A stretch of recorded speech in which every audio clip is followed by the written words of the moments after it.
Le comité de suivi de l'accord pour la paix et la réconciliation, issu du processus d'Alger, CSA, a tenu, hier au siège de la mission multidimensionnelle intégrée des Nations Unies pour la stabilisation au Mali, MINUSMA, sa 45e session ordinaire. L'ouverture des travaux a été présidée par le tout nouveau président du CSA, par ailleurs envoyé spécial de l'Algérie pour le Sahel et l'Afrique, Delmi Boudjema, en présence du ministre de la Réconciliation, de la Paix et de la Cohésion nationale, chargé de l'accord pour la paix et la réconciliation nationale, le colonel-major Ismaël Ouagué. L'on notait également la présence du représentant spécial du secrétaire général des Nations Unies au Mali et chef de la MINUSMA, El Ghassimouane, du haut représentant du président de la transition pour la mise en œuvre de l'accord, Iney Ag Mohamed, des représentants des mouvements signataires ainsi que ceux de la communauté internationale. Cette session intervient quelques jours après la reprise du processus de désarmement, démobilisation et réinsertion, DDR, à Gao, Kidal et Ménaka. Dans ses propos liminaires, le président du CSA a rappelé que l'accord a produit des effets positifs en termes de restauration de la paix et de préservation de la sécurité.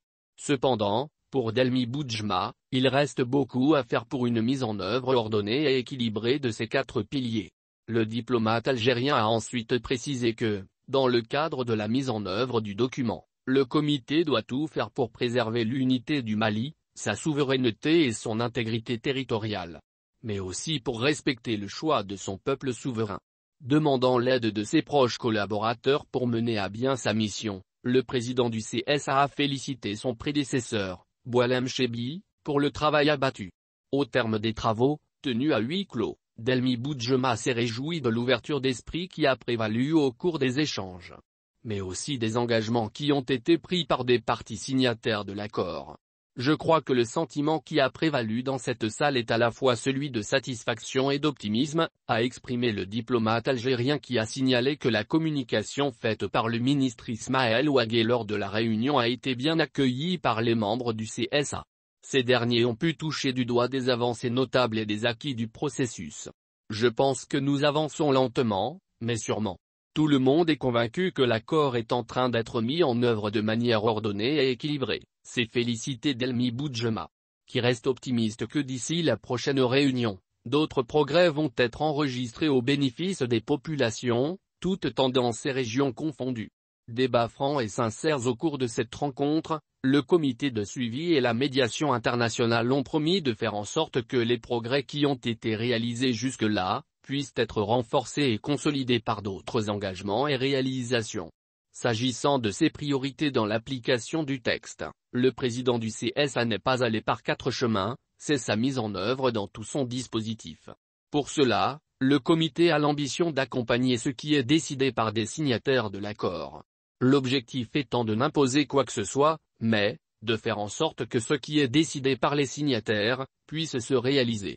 La partie gouvernementale s'est dit également satisfaite de la tenue de cette session au cours de laquelle les débats ont été francs et sincères. Concernant les acquis de l'accord, le secrétaire général du ministère de la Réconciliation, de la Paix et de la Cohésion nationale a indiqué qu'aujourd'hui, le processus de DDR a atteint 26 000 combattants, dont 13 000 déjà prêts. D'après Sidi Camara, l'autre moitié sera gérée au niveau décisionnel.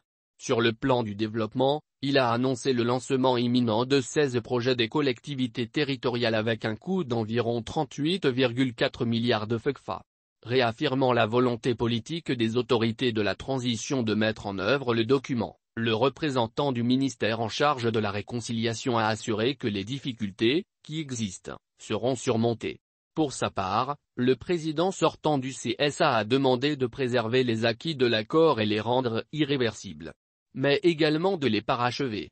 Soulignant la complexité de l'environnement dans lequel le texte est mis en œuvre, Boualem Chebi a estimé que la transition offre une excellente opportunité pour avancer dans le processus de manière irréversible. Il a enfin encouragé les parties à rester soudées autour de la mise en œuvre de l'accord.